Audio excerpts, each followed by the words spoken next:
Hello, this is the Chronosight Weekly Horoscope Forecast, Astrology with Real Stars. We'll begin with the forecast for late December 2025 from December 16th to the 31st. During the period of late December, there really aren't any major or particularly significant celestial structures visible. As I explained last week, Mercury, Mars, and Venus, all in the constellation Sagittarius, and following each other in a line, will each sequentially form a square aspect with Saturn and Neptune, which are both in Pisces. These astronomical events will occur one after another. In the latter half of the month, a Venus-Saturn square will specifically occur on the 21st, followed by a Mercury-Saturn square on the 31st. Since these are, in particular, the most important structures, other events will therefore likely pass by as usual. So, in late December, no major changes are scheduled, and it will be a period of time to thoughtfully prepare for the new year, January 2026. As Mercury moves, it will meet Antares, a royal star. It meets the western Antares on the 19th. This will be in effect from the early morning of the 19th to the morning of the 20th. Antares, well, it has a characteristic that symbolizes distrust. When it meets Mercury, it distrusts somewhat intelligently. So this distrust, in a way, is a form of prudence. It means not believing something is certain, not blindly thinking things will go well, and not assuming things will go badly. So, in a way, it's an ongoing effort to maintain a balanced and reasonable middle ground, because the world isn't extreme. It doesn't tilt completely to one extreme. Things like making judgments with absolute certainty or blindly believing something out of complete fear are the exact opposite of what Antares aims for. So you might sometimes act that way, but unfortunately, the human brain has a tendency to accept extremes more significantly. So, if you live according to Antares' nature, you'll run into quite a few conflicts in the world. Especially when Mercury meets Antares, it means not accepting others' goodwill at face value, but questioning it. Why are they being like this to me? What do they want? That sort of thing. In doing so, you might miss a good opportunity. So it could be a chance for some self-reflection, or conversely, it means you won't fall for the temptation of a windfall and can firmly hold your ground. When others are getting scammed, you can walk away unscathed. That's an advantage. On the same day, Venus meets Ras Alhague, the alpha star of Ophiuchus. Ras Alhague is known as the star of the ascetic, the star of the magician, things like that, and also the physician, not a modern physician, but in the past, the medical arts were considered one of the 5 esoteric arts, so it involves a bit of intuition and, what should I call it? I decided that it required something like the skills of a craftsman. Even today, if you receive formal education in conventional medicine, you can do just about this much.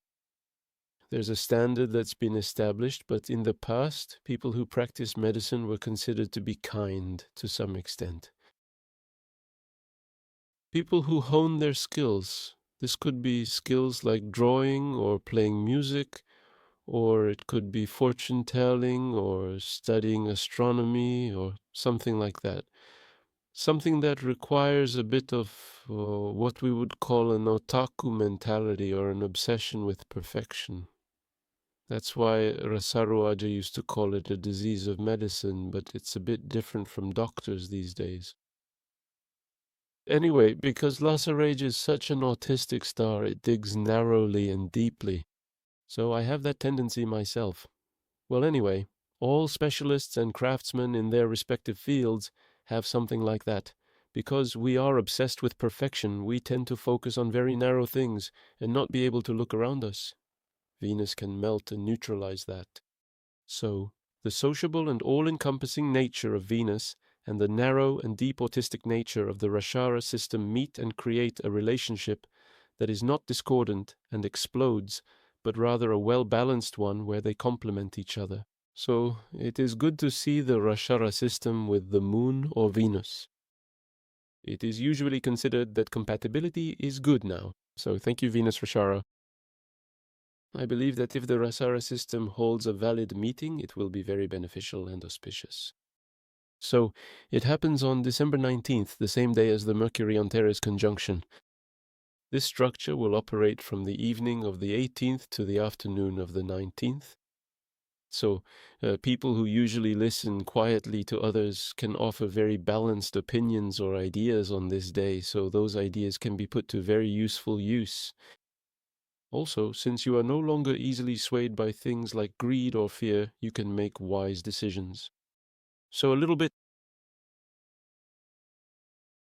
it's not just a matter of numbers. Sometimes there will be offers or deals that stimulate someone's greed, for example. Or you can make people afraid and say, if you don't eat this, you'll get a serious illness. Anything like this kind of bad marketing is also a form of negative marketing. It's a bit of fear marketing. So you intend to do something, but now is also the time to make a wise decision without wavering. At this time,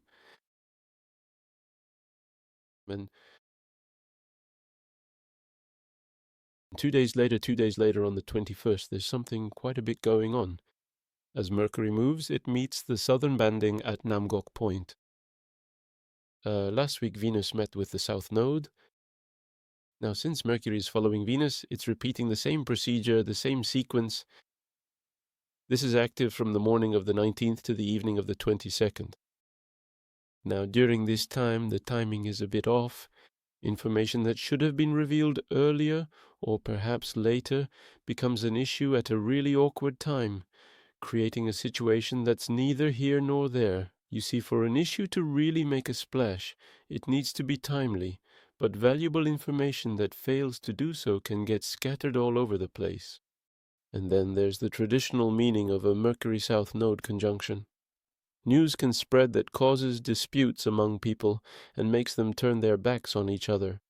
It's the kind of news that, just by knowing it, can turn people who were getting along and had reached an agreement into competitors. That kind of news can come out at this time. Now, on the same day, Venus and Saturn, as I mentioned earlier, form a square.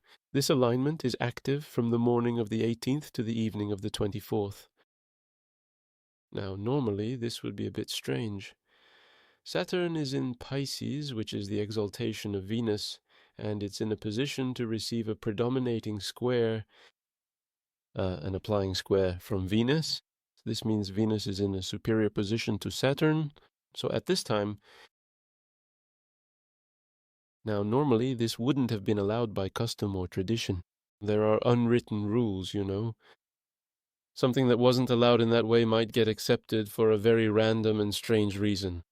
And once it's accepted, people might change their minds and think, oh, this way is better, leading to a new rule being widely adopted. That kind of thing can happen. Similarly, you might hit a wall while trying to get something done. You're stuck. You face a difficulty and think it's an immovable obstacle, but then it gets resolved in a surprisingly pleasant way, making you wonder with a chuckle, why did I even worry about that? That kind of situation can happen. However, there's also a somewhat ugly side to this. In this structure, from the perspective of those involved, it's a case of double standards. To them, it's the romance of the century, a romance they'd risk their lives for. But from an outsider's point of view, it's embarrassing. Just watching it is embarrassing, and sometimes it's so distasteful you have to look away. That kind of scandal can occur. What's characteristic of these times? Even after a scandal breaks, they don't reflect, but instead strongly assert their own righteousness. This happens when you're swept up in emotions or moods. You might get caught up in a strange emotional state, completely out of sync with how others see things, and end up creating an embarrassing memory that will make you kick your blankets for the next 10 or 20 years. It's that kind of time. And then 4 days later, as Mercury moves, it will meet with Sabik, which is Beta Ophiuchi. That's right, the same Sabik that I mentioned met with Venus last week. This alignment becomes active on December 25th, on Christmas Day itself. Now, Sabik, since Sabik is beta Ophiuchi, you could say it's a slightly minor version of Ras Alhague. Because it only pursues depth, one's perspective becomes too narrow. So with a narrowed perspective, when you handle things with only that narrow view, it causes various unseen losses. So what does unseen loss mean? It means you're incurring a loss, but you pass by without even knowing it. You don't even recognize it. In cases like this, it leads to chronic problems.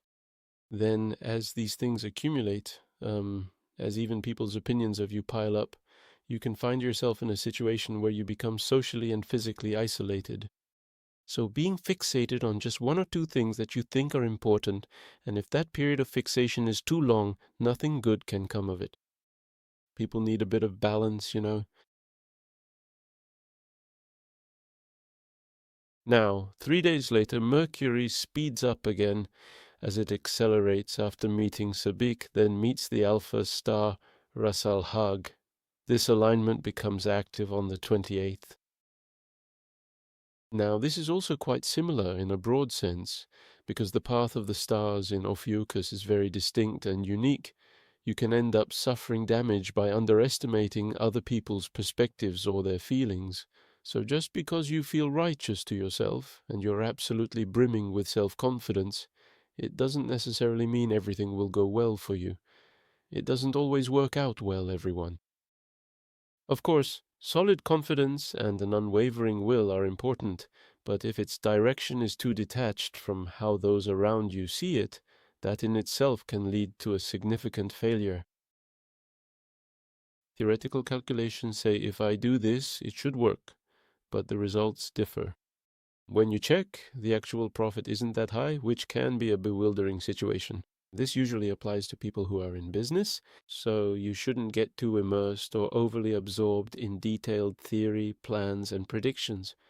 You have to think, I need to respond to the changing situation by looking at the actual real numbers and the things I can see. That, so to speak, has a higher success rate. It's the same with things like stock investing. You shouldn't invest in stocks in this Ophiuchus-like way. A characteristic of Ophiuchus is that they study something for 3 years, think they've mastered everything, and then make a perfect plan. But does the market go according to plan? That never happens. That's why it's not exactly improvisation, but while responding to the market's changes, you have to adjust your own thoughts on the fly. And yet, the truly important principles must not change. That's easier said than done. It's a very difficult thing to do. You need to be able to respond flexibly like that, but stars in Ophiuchus like Ras Alhague or Sabik lack that kind of flexibility. They lack it a great deal. Now, 2 days later, as I mentioned before, there's a square between Mercury and Saturn. Mercury catches up and forms a square with Saturn. This aspect is active from the evening of the 27th until the dawn of January 2nd of the following year, 2026. Now, as for Venus, it was the exaltation lord for Saturn, but what about for Mercury? For Saturn in Pisces, what is Mercury? It's the lord of its fall and its detriment, a perfect rejection lord. This is not a good prognosis. The outcome is bound to head in a bad direction. An error in the paperwork, a single letter or number is wrong, and because of that, the entire plan gets overturned. It's that kind of situation. For example, let's say you booked a plane ticket, but the name on the ticket is off by a single letter from your passport name, just one letter is wrong, and the entire trip gets cancelled. What am I supposed to do? Yes. Anyway, these are the kinds of things that can happen. Things related to numbers and letters, things related to contracts. So things like contracts, customs clearance, shipping, transport and transfers, things that would normally proceed in order, without any issues, without any problems, without any errors at all, can get completely stuck in the process because of a very minor mistake. This can lead to a very frustrating and absurd situation where everything related gets delayed. This is what happens when Mercury and Saturn get entangled in what's called a full rejection. A full rejection. When Mercury and Saturn get entangled in a full rejection, this is what happens. So if you are planning any such activities during this time, it would be necessary to double-check beforehand to be absolutely sure that everything is 100% correct. All right, this concludes the Chronosight weekly horoscope forecast for the latter half of December 2025. Thank you,